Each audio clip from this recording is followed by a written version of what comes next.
In the sun-baked plains of Karnataka, along the winding Bhima River, two ancient sites have slumbered for millennia, guarding the memory of empires past: Kanaganahalli, Sannati.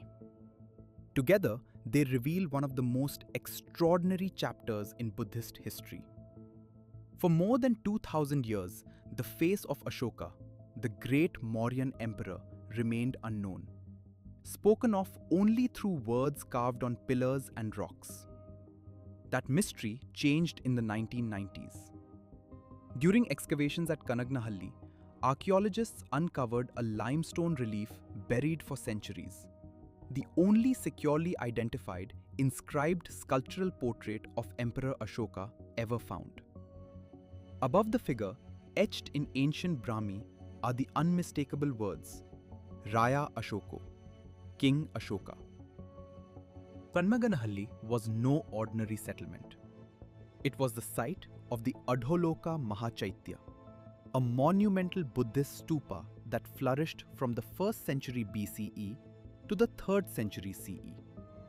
Under the patronage of the Satavahana dynasty, it emerged as a beacon of Deccan Buddhism. Crafted from heavy, wedge-shaped blocks of local limestone around a sturdy rubble core, it was a masterpiece of ancient engineering. Towering 17 meters high and spanning nearly 22 meters in diameter, evolving across centuries from its Mauryan roots into a vast, sacred complex. One inscription preserves a precise moment in time. Etched in stone, it reads, Rāyā Siri Chimuka Satavahanasa, Sode Ten Six Matiseka. This records the 16th regnal year of King Siri Chimuka, founder of the Satavahana dynasty around 110 BCE. A single line carved in stone that places Kanaganahalli at the very beginning of Satavahana history. Within this sacred landscape, one figure commands enduring attention. Here stands Ashoka, tall and regal, wearing a turban and earrings, flanked by attendants and queens fanning him, royal parasols raised overhead. This image was carved nearly 4 centuries after Ashoka's death. It does not show the emperor as he looked, but how later generations chose to remember him, not as a conqueror, but as a moral authority rooted in Dhamma. Royal portraits in early Indian art are exceedingly rare. Yet, Kanaganahalli preserves several, including a striking panel of the Satavahana king Pulumavi ritually surrendering the city of Ujjain. Another slab goes further. It names the king directly. The inscription reads, Raja Siri Chimuko Sadavahano Nagaraya Sakhadhabho.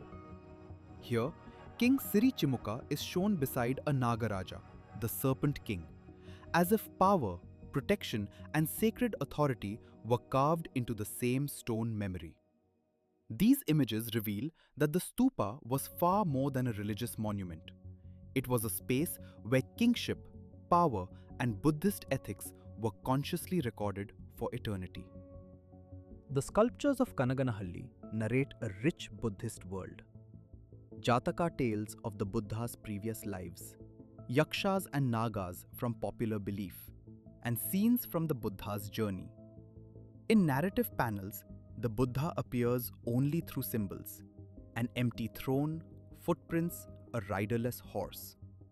Yet elsewhere, fully formed stone images of the Buddha were commissioned freely. 50 Brahmi records have emerged, one of India's richest collections from a single site. They chronicle a tapestry of donors, from monks and nuns to wealthy merchants and caravan leaders, all moving along trade routes that linked the Deccan to the wider ancient world. But by the late 3rd century, the golden age waned, as Satavahana patronage faded amid weakening rule and rising powers. Then, a devastating earthquake toppled the viharas and the great stupa itself, scattering its stones where they fell, buried and forgotten for nearly 2 millennia. Yet, memory endured. Today, renewed conservation efforts seek to restore Sannati and Kanaganahalli as part of a global Buddhist heritage circuit. This discovery does not belong to Karnataka alone. It belongs to the world. Because at Kanaganahalli, Ashoka is no longer only a name in inscriptions, but a remembered presence, carved in stone beside the Bhima River.